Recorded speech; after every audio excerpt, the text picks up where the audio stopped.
Welcome to Millionaire Agents Secrets, uncovering the hidden gems to help you become the next $1 million agent.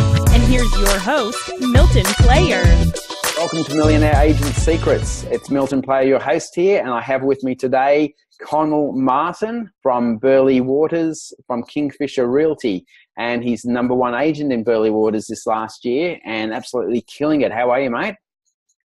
Yeah, terrific, Milton. Thank you. Very good. Thanks for coming on. It's awesome. Can you give us a 90-second wrap about yourself for the audience? Yeah, well, I started real estate at 40 and I didn't have a car. I was broke. And I was very fortunate that I just landed on my feet, so to speak. And I think the experiences I had in life prior to real estate had got me to a stage where I think it was preparing me for real estate, Milton. In simple terms, I was a jockey. I ran away from school at 13. But all those travels that I've done in that journey to real estate, it was like a long apprenticeship, but I just wasn't aware of it at the time. So that's a little bit about my background. I started at 40. I was very fortunate to start in a fantastic suburb on the Gold Coast in Burleigh. And luckily, we've grown with the suburb in our business. So that's about it. Yeah. And you've had so it's about 2004 when you started. So you've had a really good period, even though you went through the GFC. Probably most of your career was in a weaker market up there, wasn't it, really? 100%. Like when I first started, my trainer at the time that I did my course with, he said, he said, you picked a bloody hard time to start, mate, because at the end of 2004 and the start of 2005 on the Gold Coast, the headlines in our local papers and our Queensland papers were, the bubble has burst. But it was a transition stage, I believe, in that 2003-2004 period where the market really jumped. The dollar was sitting around 48 cents in 2000. We had the Olympic Games in Sydney. So we saw a surge for 3 years, and a lot of people thought, okay, it's not going to happen. And we had a little stabiliser or leveller in that 2005 period on the coast. But then in 2006, 2007, we saw the best prices we've ever seen. And then, as you said, the GFC hit in April 2008. And not having a great deal of experience with real estate, I wasn't really accustomed to what was happening. I was trying to pull a market up, and I learnt. It took me about 18 months to 2 years, but I learnt a very valuable lesson. I cannot change the market. And I think that 2008, 2009 period, even though it cost me some listings and cost me some clients and a little bit of integrity because I made a fair few mistakes trying to pull the market up and get higher prices, after 18 months beating your head against a wall and starting to eat the paint off the wall because you're not getting paid, I realised then that, hey, you've got to listen to the market and you've got to be a bit blunt sometimes with your clients, and you've got to say, listen, as much as I want to get you the best price, this is the best price and this is the price it's worth. And unless you accept that, well, you're probably better off waiting till the market gets better. Yeah, absolutely. No, I agree with that. That's right. It's, I suppose it takes a while, but it's the same with shares too. People try and control the market in shares, and they'll buy a whole heap, and then because of the fluctuations of the market, they start panicking, and they'll get out at the wrong time when, just when it drops, they pull out at the bottom and they miss the part where it shoots up, which always happens when the market goes down. And yeah, people just tend to panic a lot, don't they, really, in those sort of times? But also you've got to control greed in real estate because everyone wants 100%. More. Yeah, 100%. I think too that I was fortunate too that I started at 40. So when those hard times came, and a lot of people were saying, "Oh, I can list them, but I can't sell them." And no disrespect to people saying that, because it's true.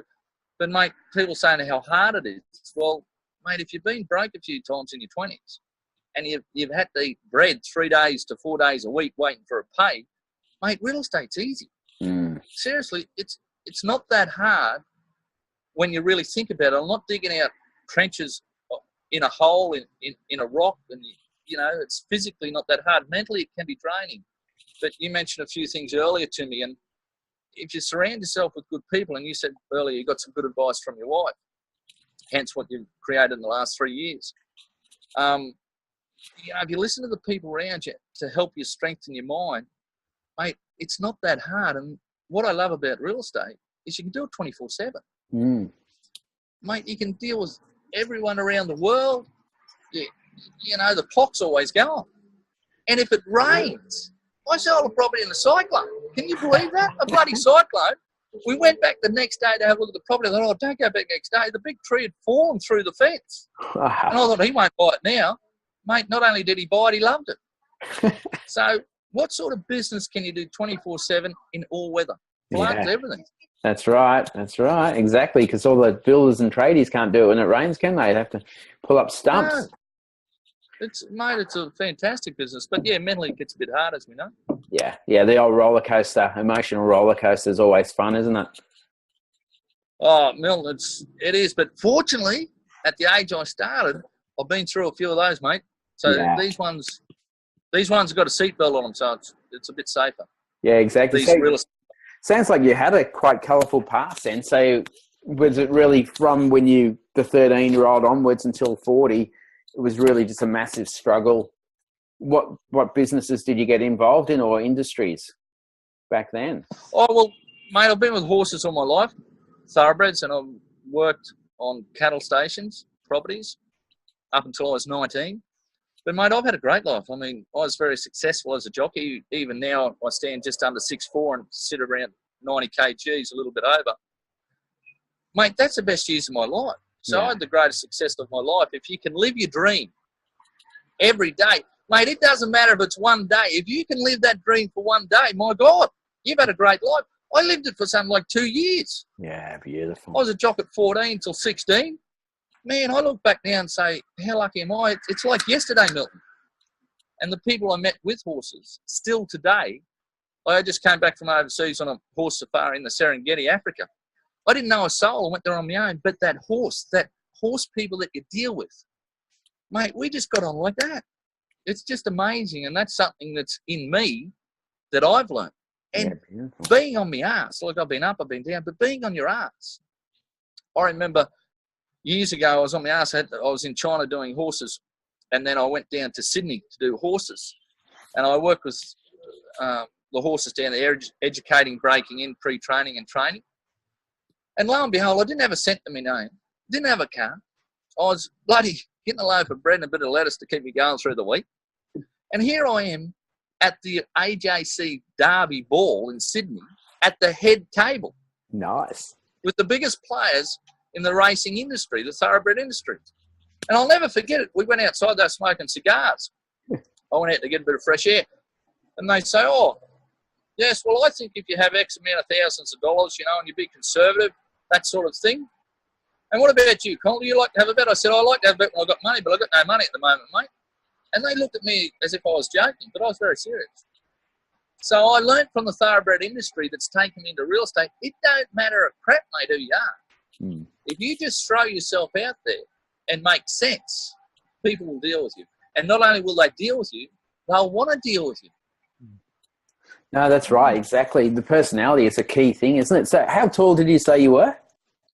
I'm sitting at 6'4" now. 6'4", and you were a jockey? Yeah, mate, 13, 14. I didn't eat. 15, best time of my life. Wow. So what, did you suddenly have a big growth spurt when you were like 16? Yeah, because I used to diet a lot, and it's a lot of discipline with horses, but fortunately to me it was something I loved, so I was just fortunate at that age. But I didn't eat a lot, and hence that's why I got a bit crook when I was 16, 17. I got a bit crook from dieting. And then when I started to eat properly, I went from, at 16, 17, from 45 kilos. In 2 years, I went to 90 kgs. Wow. 2.5 years. And that's a fit 92 kgs, not unfit. Yeah, not a huge... So I wouldn't advise to do that again. Yeah, what a classic. Gosh. Oh, well, there you go. You have had a wonderful life. So you can, and that's the good thing. Like, I hire a lot of people with a colourful life from, not in a negative way, but like one guy's a musician,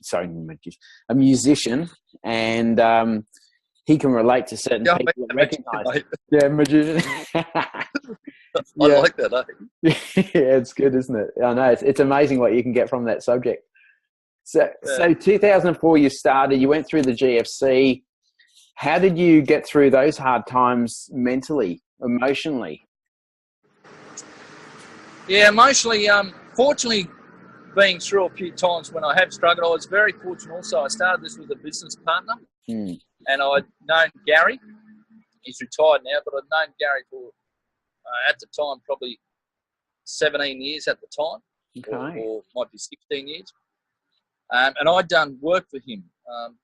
I used to do a lot of landscaping, like rainforest swimming pools. And in that time frame, we were runner-up at the Queensland Awards in the residential category. So we built a lot of trust and also understanding with each other. And Gary and Chris had a love of horses, which we bought a few horses together. And plus I worked him for over 3 or 4 years on the project with the landscaping. So I'd learned a lot about Gary. And I remember reading a book, Waking the Giant Within, Tony Robbins and Robert Sasaki. Yeah, great book. Improve your strengths, whatever they may be. Most importantly, know what they are, and strengthen your weaknesses. My weakness was your bookwork, your accounting principles. One thing I admired about Gary, who I asked to join me in real estate as a business partner, was, mate, he was unbelievable when it came to facts and figures. Unbelievable and diligent, and someone who I really admire, not just as a business person, but as a father and a husband. Once again, weaknesses. I've never been married. I've never had children. So I really admire people with a family. And I really admired his day-to-day lifestyle. And I thought, well, if I can learn from that and grow with Gary. So I was fortunate in those hard times that I had someone that could say, listen, boy, you need to tuck that in a little bit. Your marketing, it's a little bit too high. The reserve is a little bit low. And we played with those figures for 3 or 4 years because we hit it hard in 2008, 2009, 2010, 2011, 2012. 2013, it climbed about 15% in our favour. And then 2014, she climbed again about 30, 40%. And right now at the moment, we're doubling and tripling our figures of the GFC, which I think everyone would do. Yeah, isn't that incredible? I remember about 5 years ago how everyone's saying the Gold Coast is gone forever. That's normally the time to get in, which is the same with shares. Just when everyone says that's the end of it, that's when it gets in. Just when everyone says the boom's going to continue forever, that's when you get out. So you've gone, significantly well. And this last year, you've been number 1 in Burleigh Waters as well. And over $55 million worth of sales that you've been involved in? Yeah. I've sold around the 1.3 comp in the last financial year. And this is another interesting factor that I'll share with you. The funny thing is, in May last year, I came out of bankruptcy. In May last year. Wow. And it was annulled. So officially it's not bankrupt. For anyone listening, annulment means that if you've been bankrupt but it's been annulled, officially it's like the wedding. If you got your wedding annulled for whatever reasons they may be, you were never married. Right. So it's not something that I'm proud of to say that, but it's a fact of life. It's something that I wear within me, that I've learnt from. And to come out of that in May 2015 and then take the business over in financial year, July 2015, and smash it all over the park and do the best this business has ever done in 12 years, that's something that I think, okay, that's all right. That is very all right. Yeah. As I said, it's not something I'm proud of, but I can't undo the past. It is what it is. Exactly, yeah, that's right. We have to move on from the past. And that's what they say. It's like fear is a thief, and it's stealing your past and taking into your mind into the future. So you've got to be able to get rid of that sort of sensibility and concentrate on the now, and only worry about the things that you can control right now, and then your future goes from that. Oh, 100%. Like we were discussing before, you mentioned a few things: time management, how much time you had in the business, and you've created these cells or clones. And now, 3 years ago, I was a bit apprehensive. 4 years ago, but you finally changed. And with the advice you were given and the knowledge you learned, you look back now and think, wow, that's the best thing I ever did, probably, with these new cells you've created. But I love fear, mate. I thrive on fear. If I haven't got fear in my life, don't wake me up. Yeah. I love it because, mate, fear takes us to the next level. I had a good friend of mine many years ago. He's a horse trainer, Brian Mayfield Smith. He's in Melbourne, actually. He's retired now. But he's one of his best quirks or sayings. He said, Con, fortune favours the brave. And, I think that's very important. I just add a little bit to that. I say, fortune favours the brave with 110% perspiration with it. True. In other words, with a lot of hard work. Yeah, exactly right. No, I agree. You have to conquer fear. It's like that comfort zone everyone sits in, and then the no-go zone around it. And it's that no-go zone where you grow. And if you're not willing to jump into that, you'll never get anywhere. You'll always be stuck in that little small comfort zone, You're not manoeuvring. Yeah, 100%, Milton. And we've all been in that zone. Like, mate, I've got to clip myself every now and then because I get in it too. Yep. But something I'll never forget, I was 8, 9 years old, and I told you I worked on properties, and fortunately my dad was a cattle buyer. And I met a lot of these people, the cattle owners, and I got to work on their school holidays, and in the end, when I got too heavy for a jockey, I worked out there as well. But I'll never forget old Feeny Finger. He's about 72 at the time, hunts back. He weighed probably 65 ringing wet. And the first day I worked for him, I was going across the cattle yards to open a gate to let the cattle out. Next minute, crack, crack. I thought, what was that? And then crack, crack. I felt this sting on me ankles. I turned around. Here's old Feeny with a whip in his hand, stock whip, bang, whipping me. And he said, hey, boy. He said, you want to work here? He said, you've got to learn one thing. He said, you walk quick, you think quick. You got that, boy? Crack, crack. And that's the first and last time he ever hit me with a whip. Shit. Because, mate, I used to run after that. So what I've learned is, there's a little bit more to it, but stay on the ball. Walk quick, think quick. And I get a bit mundane, and every now and then I think of Feeny, and I think, come on, boy, get that walk up, get out. It's not that bad a day. You can breathe. The legs are walking. Start using them. When you say about the GFC, we all get mentally tired, and, we have heartaches, loves, passions, whatever, and sad times. But if we can regather, take a moment and just say, come on, what have we got? What have we got to use today? What have you got? Let's focus on what we got. Don't let the mind get to you. The mind will work for you. It'll work against you. Which way do you want to go? Do you want it to work for you? Do you want it to work against you? A little voice says, but how can I work my mind? I'm destroyed, in sad times. And we've all had those. It's not possible. I can't do it. Well, it's true. If you think you can, you can. If you think you can't, you can't. Mm-hmm. That's one of the best sayings around. And they say, which mind do you want to work with? Do you want to work with the mind that's going to turn you on, that's going to make you happy, that get your dreams? Let's do it. We have a choice. And, we just got to get in that moment and just remember, hey, we control the mind. It doesn't control us.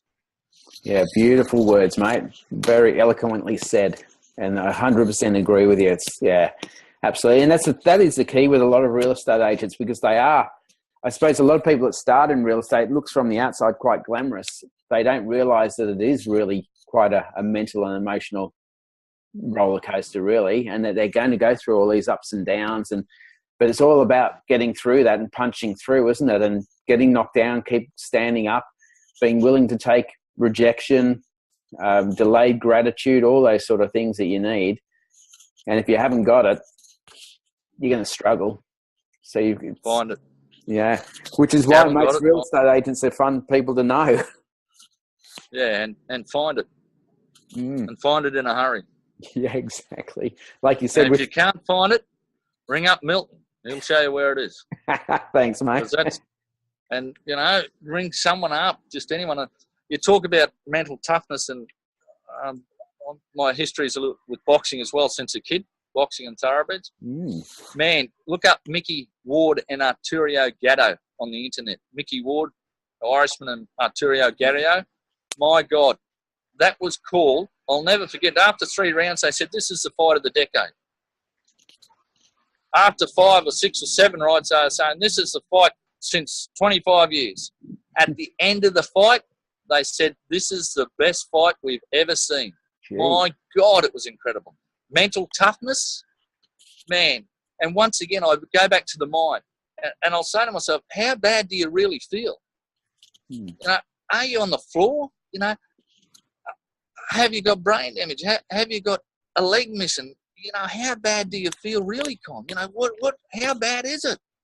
I just lost a deal. I had this deal. I was putting it together for 3 weeks. So what? There's another 100 out there. Do you want to sit and cry about the one you lost, or are you going to go and get the other 100? So, and once again, I'm 52. I wouldn't think that at 20, but I'm so glad I got into this at 40 and was a lot more patient and mature, because I had a few little brain explosions in my 20s, and I don't think I would have lasted, Milton. I really admired the younger people today, which I thought you were. Oh, no disrespect, you're young. But I thought, you know, you might be 30, 31 based on our first chat and your history on the net. But even so, you've done a fabulous job. But you see these young people, 28, 30, 31, mate, they're freaking doing awesome in a tough job. And you said it before, like, real estate is emotionally tough because, you know, sometimes you're dealing with people that have had sad losses, that have had to sell. It could be financial loss. It could be your personal circumstances. It can be death. Mm-hmm. I mean, sometimes it's really, and you mentioned the word psychology earlier when we were having a chat, mate, we've really got to understand how the human mind works to then present to our clients the best possible case or journey to sell their product or their home. In most cases that I'm residential, I'm dealing with families that have busted their butt to get that house. Yep. You know, that's their most, not just their most valuable asset, but it's their love, it's their family. They brought the kids up in it. It's their everything. So my job is to get show them what everything's worth, get the best for what they've done, and hopefully it takes them to the next journey. I'm talking about the moments. And in a GFC, my God, mate, how many times did we have to bring out the tissues? Mm-hmm. Yeah. For me too. Yeah, and me. Yeah. It's bloody hard, mate.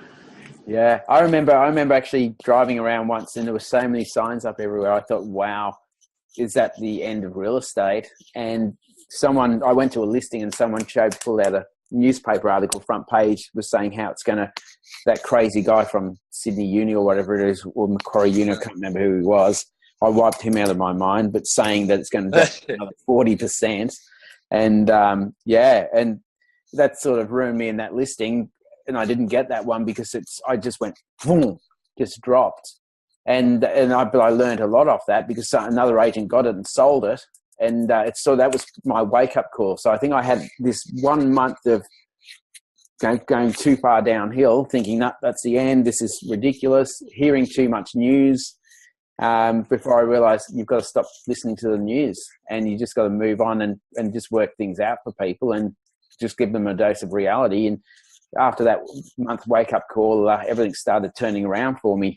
So it was amazing. But like you were saying with bad beats and things like that, it's all about that resistance, that resilience.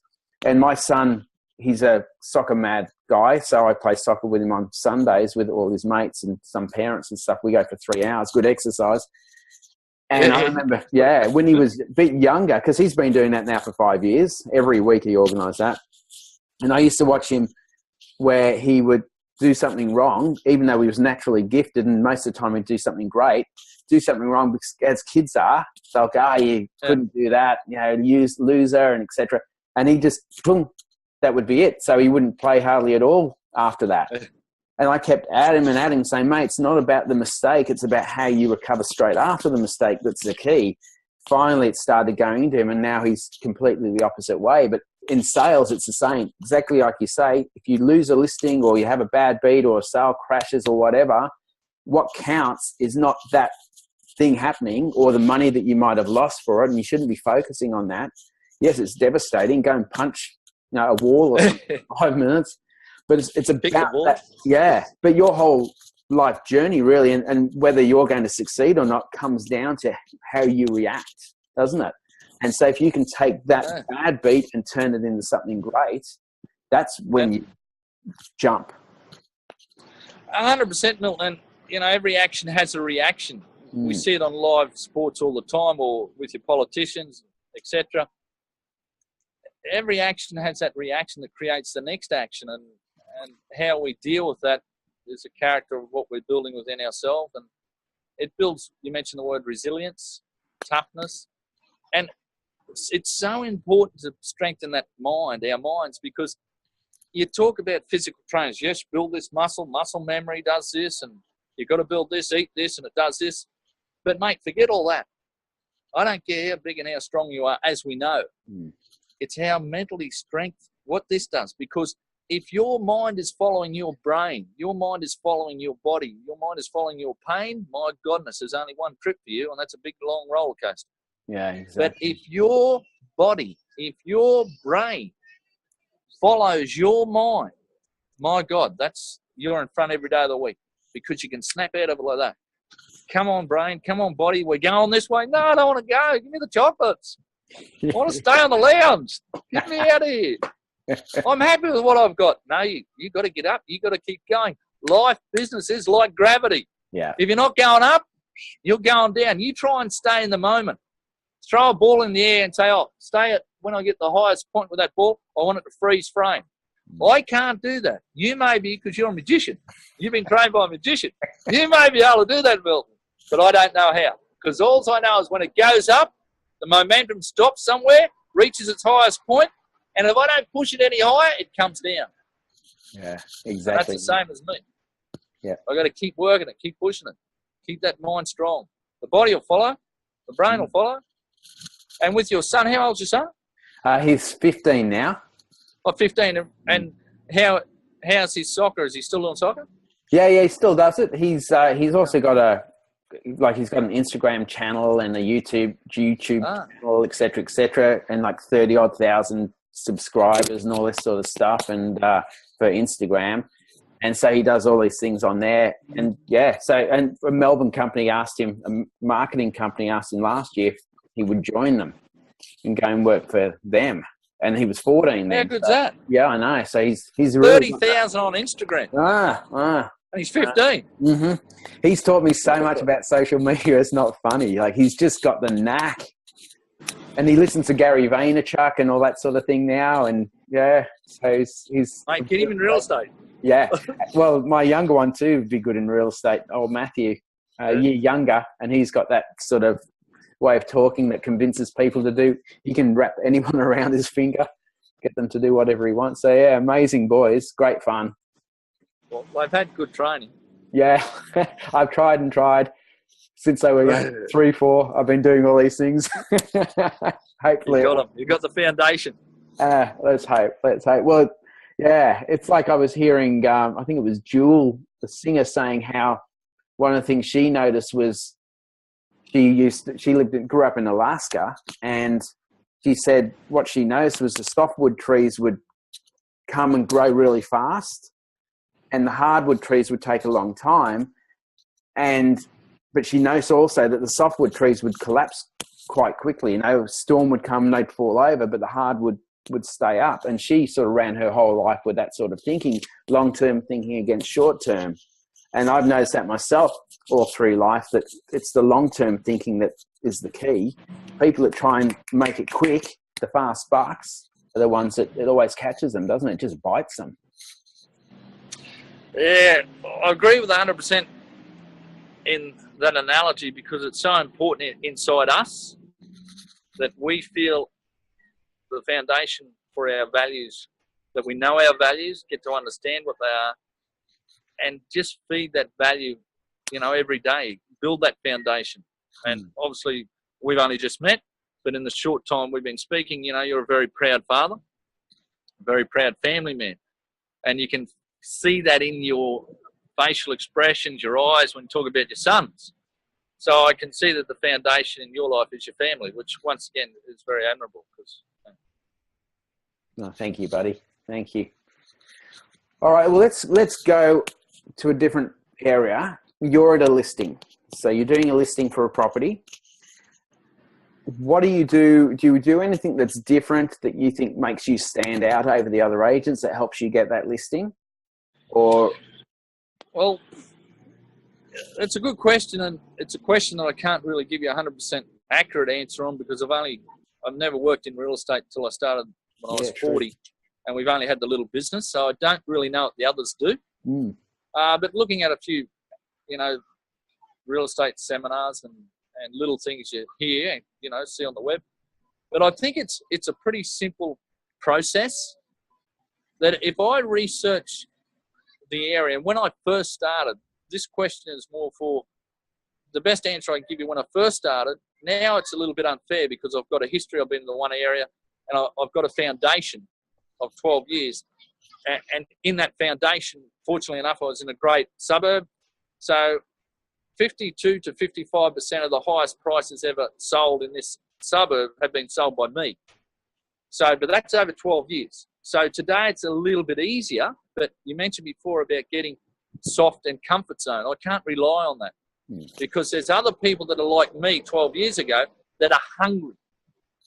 So if I can keep that hunger, that passion, use those expressions that you showed me talking about your son, that belief, that proudness, I've got to take that into every presentation. I've got to go and say, before I walk into a presentation, I've got to say, hey, mate, do you really want this? Why do you want it? Come on. It's your first day. Let's go. Yeah. I walked out of presentation and said, oh, my God, am I getting too old for this? I didn't do real good. Keep yourself. I've got to get on to Feeney. Feeney, get that stock whip and clip me around the heels again. Yep. That's all I got to do. Yeah. Get in the comfort zone. So in answer to the question, when I first started, mate, I just had a massive hunger brought on by no money, no vehicle, no car, no nothing, no house, nothing. So I had a massive hunger. But one thing I built was an honesty foundation. No matter what it was worth, I focused on the best outcome for the client. Yeah. And if the best outcome was an extra 50 grand and I got that deal and I could sell it now, but I knew I could get more for it, well, I had to do that. I had to wait to get more money. I had to believe in the product, believe in the suburb, and believe I could do it, no matter what. I've been wrong a few times, but generally speaking, around 85% of the time, I've been right. So I focus on the 85%, not the 15%. Exactly. So now today, in answer to that question, what I do different, I think that if I really exploit and expose myself to the best of my knowledge based on my experience, not just in real estate, in life, and I focus heavily on the client's needs and wants and really go into what they really want, what they really need, not by so much what they tell me, but what I can feel. You mentioned the word psychology. Well, there's a fair bit of that in selling. Yeah, massive. So understanding what they want and understanding too, mate, the Prime Minister just got voted in. Goes through the last decade of elections. Mate, I think they get voted 53, 54% of the population. This is a Prime Minister. So does he focus on the 54% or does he focus on the 46% that didn't vote him in? He builds and keeps going on the 54. So I understand I will not get every listing. There will be people out there whose my energy, my facial expressions, my look, whatever, they will not like. I respect that. I understand that. I'll do my best. I'll try and learn from that. But I understand I cannot get every listing. And some people might say, well, hang on. You've got to go in there and you've got to get every listing and you've got to, which mentality-wise, yes, I focus and try to get that. But the point of difference for me is pretty simple. Mate, I've got a great history of 12 years. Price values, I'm lucky, like attracts like. And just be very honest with your client and understand what they want. And be the best I can be because they've rung me because they want me. Yeah. That's why they've rung me. So show them me. Be the best at being me that I can for that client and try and build a trust and a rapport when they first meet me. So they say, hey, listen, you know what? I like him, but I like that other lady or I like that other guy. You know, but no, they're not too bad. So I just try and be me. Yeah, that's brilliant. And take into that listing what I've done, and that's about it, really. I don't know what the others do, Milton, because I haven't worked with. Well, you don't need to know, do you? Because you're doing well enough anyway. Yeah, I think if you focus on that, you know, you do your best. And we're only a small business, so. Yeah, and you really shouldn't be focusing on your competitors, only on what you're doing. It's like they're saying a lot of car accidents along a main road is they hit a pole or a post. And yet the posts are only that's big and the distance between them is huge. So how come they keep hitting the posts? They focus on the post. Yeah, they are. And so you get what you focus on, don't you? Yeah. And also, too, like you say, it's funny. I remember old Feeney taught me how to drive when I was a kid on that property, 4-wheel drive up there. He said, now, boy, look at where you're going. Don't look at where you're not going. Look at where you're going, boy. Don't worry about the rock. Don't worry about the cliff, boy. Look at where you're going, boy. That's where you're going, that track. Just stay on the track. Yeah. That's all you got to do, boy. He was deaf. That's why he talked like that. Old Feeny finger. So you're 100%. What we focus on is what we get. And also, too, I believe, you get what you give. Yeah. And that's something with age that we learn. Once again, in my 20s, early 30s, I was fairly ignorant, uneducated as well. But I did learn off a lot of other people. As I said, through the thoroughbreds, I have met some of the most educated and most wealthy people in the world. And I always ask them little questions and learn from that. And so, I've tried to educate myself outside of school. No, definitely. I agree with that 100% as well. It's like with a fire, you can't start a fire unless you give it something, can you? You have to give it kindling, and you have to give it a flame. You have to give it wood. And it's the same with everything in life. You can't just get things. A lot of people think they deserve it and they should just have it. But you've got to work for it. You've got to put effort in. And you've got to 100%. And I think I was fortunate enough with sport too. I mean, you mentioned soccer. I don't know a lot about soccer. I know that it's a very well-paid sport, one of the richest sports in the world. Team sport, coaches. And, one thing I have learned too, that probably even at 52, at 40, I wish I knew that I could have got a coach in real estate. I would have got him when I first jumped in the business, or her, because that is very valuable to coach. Very valuable asset. Yeah. And, it's very valuable. Whereas boxing's more an individual sport, as is real estate, it can become very individual. Even though yourself, you're a team, you're working within a team and growing a team. But when we first start out and selling, it is very individual. It's self-reliant on us only. When you first start, you might have a support base where you're new in the business, but you've really got to back yourself. Yep. And tough preparations, everything, mental preparation, physical preparation. Yeah, that's right. I remember my first, my first, 10 main years in sales, it was just me and one receptionist in an office. There was a head office who were our main competitors, believe it or not, which sounds weird. They were more our competitors than the other agents. Oh.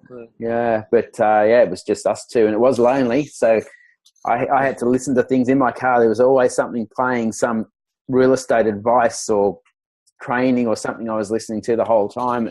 And I felt like they were my friends in the job, because it's a lonely job when you're in sales. You're fighting against everyone else. Where are you going? No, 100%. And I remember, because I didn't have a vehicle, I used to knock on doors with a bag of fruit and a bottle of water. That's how I started. And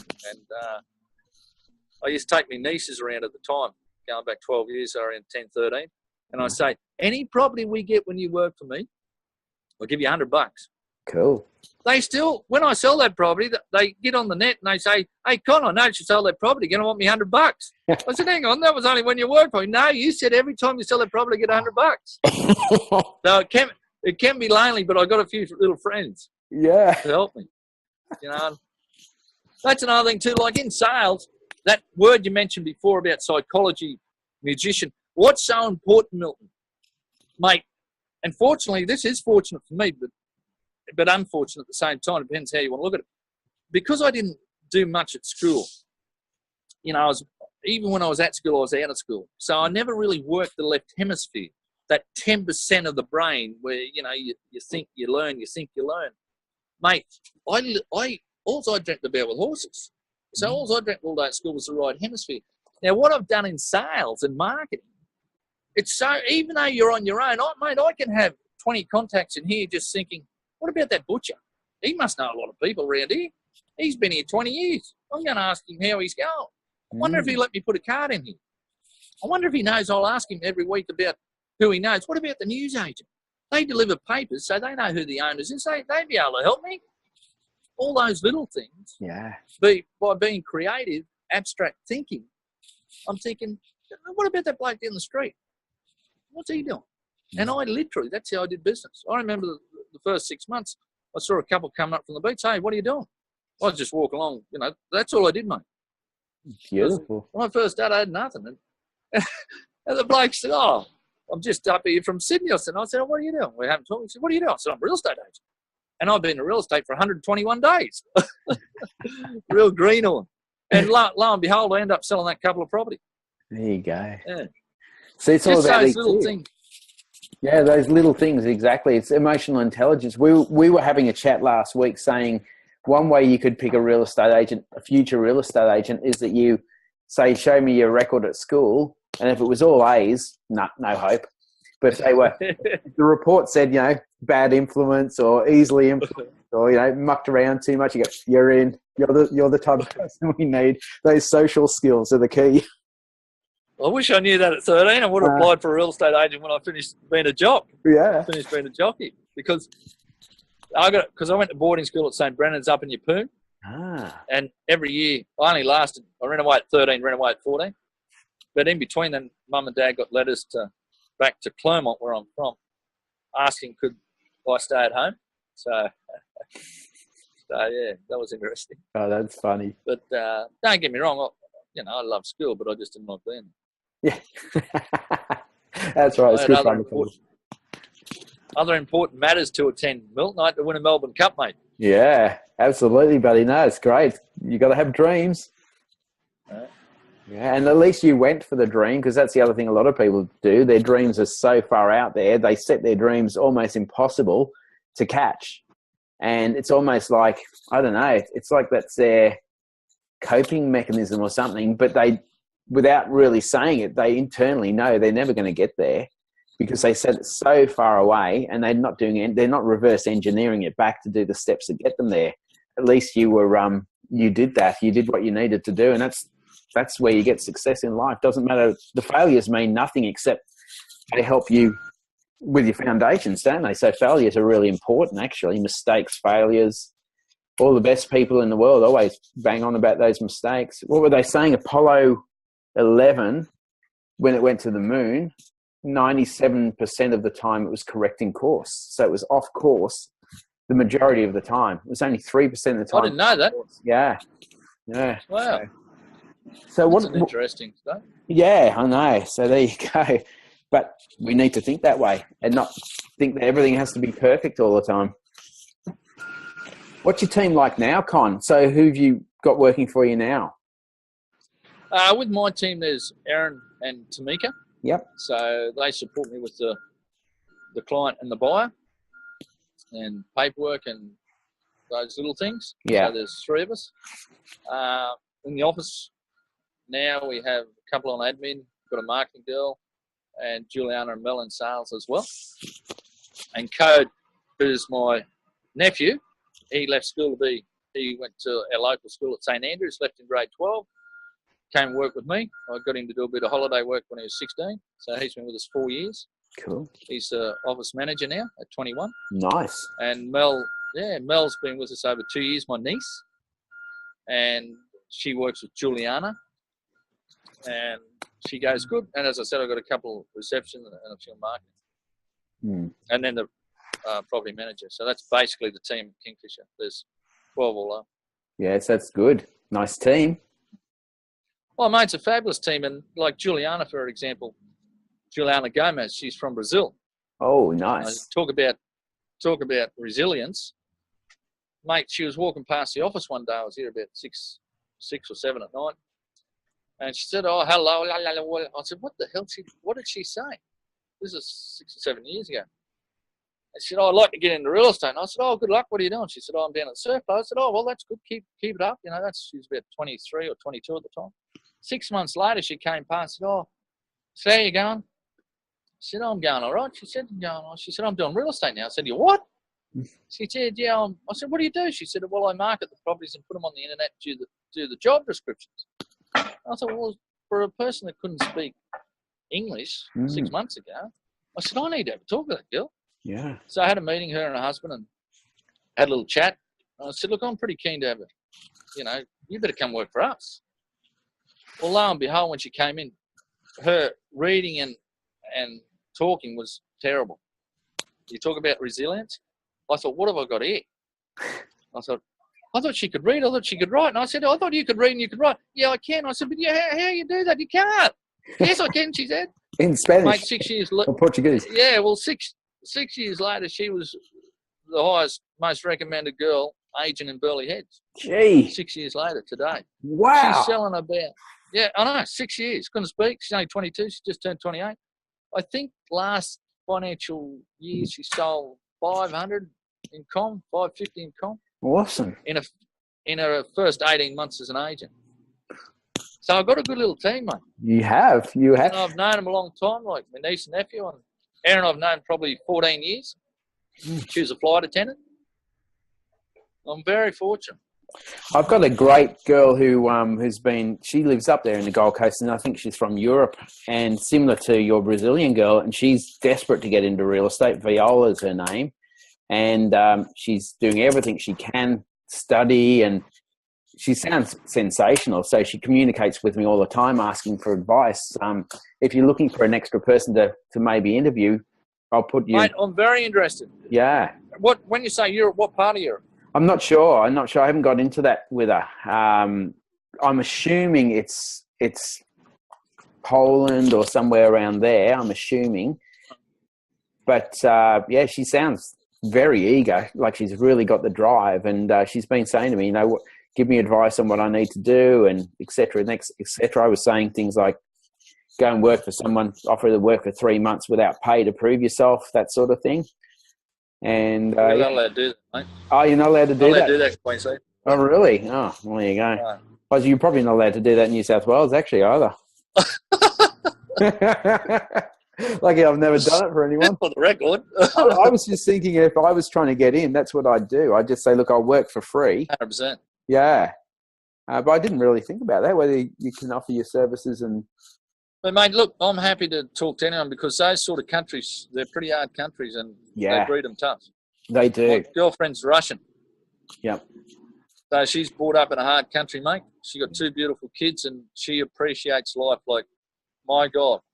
To give you an example, just the food, very hard country. Like, mate, she'll eat anything all day, every day. And she says to me, I do that because I understand where I'm from. Sometimes people in my country and myself, we only had a meal 2 to 3 times a week, and we had to, budget bits and pieces out of that meal, and that went on for years. Gee. So that country, that's Nellie, my girlfriend. When you talk about resilience, toughness, you mentioned your friend from Poland, mate. That they have an inbuilt DNA of toughness. Yeah. And definitely. you said before, with students, which I didn't know, the people with the A's, forget them. Yeah. Get the ones, the dills like me.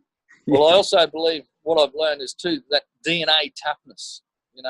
You mentioned before you've got to have it, and if you haven't, find it. Mm-hmm. Or find someone that has to teach you. Yep. Well, I noticed that very much, that you see a lot of the immigrants to Australia, the people from the harder countries, the people that start with nothing, or the people that grow up poor. They tend to have, and it's that toughness, that resilience, and it's that they're willing to work as long as it takes. Really, they work until, don't they? Where people are 100%. Privileged and they expect it too much. They expect that they don't have to do much to get it, and it's ridiculous that the different types of people you see. But I've noticed that with staff and hiring people, the ones that come from the tougher background tend to be the ones that power through a lot more. And like you say, doesn't mean that if you come from a privileged background, you can't. You just need to get that toughness into you. So you've got to find it. So absolutely. Absolutely. And it comes back to your DNA. Like just a little thing I'll share. I met a girl on that safari. Now, she's 18 years old on a safari, camping out in the Serengeti with lions, lions, all different wild animals. But, mate, just tough, And we mentioned before about brave. You got to face your fears. Fortune favours the brave. Like, she was, very scared. But come the last couple of days, she really built up that fear. Yeah. She really built and outgrew the fear to become confident. And she was really, everyone said on that safari, they said, wow, it's hard to believe someone your age, and she's from a very wealthy family in Switzerland. So like you say, it's got nothing to do with wealth or poor or anything, just your DNA, your upbringing, your product, like your sons. No matter what they get in, 30,000 followers on Instagram, being offered a job marketing at such a young age, mate, he's set for life because his DNA, no matter what happens to him now, he's got that foundation of get up, keep going. It's going to get better no matter what. Yeah, definitely. Because I'm going to make it happen. Yeah, it's that strength of character, exactly, and that determination. You can't beat drive, can you? Nope. Mate, if you're going forward, a door's going to open for you, mate. Just keep knocking. Yeah, that's right. Keep knocking. They'll open.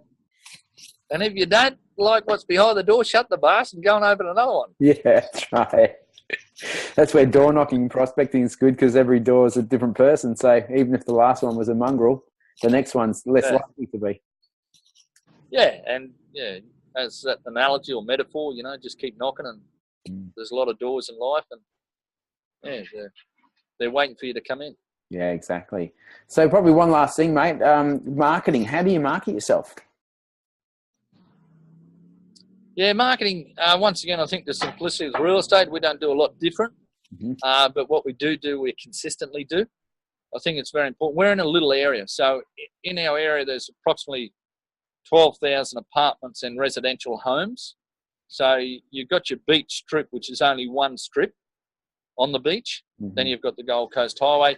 Then you've got your residential homes behind that. So we sort of deal within a radius of about 2K off the beach and that area. So predominantly our signs, in our business here, we're allowed to use big signs. Some real estates, in the city can't use signs. So that's been very favourable over the years. We've sort of kept that simple. You've got your internet marketing as well on the websites that we all use. We keep up to date with our flyers. We have a K News, which is an email that we send out to our database, which is of thousands of people. Keep that refreshed, keep it fresh, that marketing. Give them smart advice or just little things about the suburb, what's going on in the market. Your quarterly reports are good. I don't do a lot of them. I should do more, but I don't. But they are very good. The quarterly reports just identifying the market to the area. But I think the main focus we use, I've started since I did start, is some advice my dad gave me is, no matter what's happening in a bad or a good market, try and keep faith in what you're selling. Try and keep belief in what you're selling in yourself and the people around you. He said, you build it enough, it'll come. So even in the bad times, I still built Burley up. Let me rephrase that in my marketing to keep the faith. So you do your little flyers, you do, your social media. It's not a big part of our business in Burley, Gold Coast yet, social media. But you can see that transforming over the years to being big, because at the moment, your social areas like your eateries and your restaurants here, mate, they've got 5, 10, 15, 20,000 followers, which isn't a lot probably for the city, but for here it is. And that audience is enough to keep those revolving, clients coming through the door in the restaurants. So in time, on the Gold Coast, I do see that social media expanding more into businesses like ours. And through my experience, every business I've seen here in Australia and overseas done business with, mate, at the bottom of the business, they're marketing Facebook. Every business I've seen got Facebook attached to it. And do you know how much Facebook paying for that? Nothing. They want it on their business. Man, talk about a great business, Facebook. My God, how would you like our real estate company to ring up? Oh, I'm going to put Milton Player with big face on our business. Conal, I'm going to use you too. Boom. Me and you on every business worldwide. Happy days. And how much cost us? Nothing. Zero. Yeah, clever. They're not silly. Then they want to join up with us. Then they want to join up with us and put all their friends on there. Man. So in marketing, I try and follow people like Coca-Cola. I remember I was out the back of China and there was a little shop there. And lo and behold, on the bloody shop, there's an old Coca-Cola sign. And I thought, there's no one here. It's a little old village. It's like going back in time. And here's Coke, got the marketing. So I just try and follow their marketing tools where no matter what it is, throw something on there. You know, your business logo, your name, get it out there. Keep it simple, like local primary schools, surf clubs, you know, the butcher shop, the coffee shop. Go and put something down there. No, it's those brilliant. little things. Brilliant, buddy. But we're a little business, so obviously the bigger businesses, you know, they'd have a different strategy. But for our little business, that's what we do. Yeah. No, excellent, Con. I could talk to you all day, man. But I know you've got work to do. Same. But that was absolutely fantastic. Hey, mate.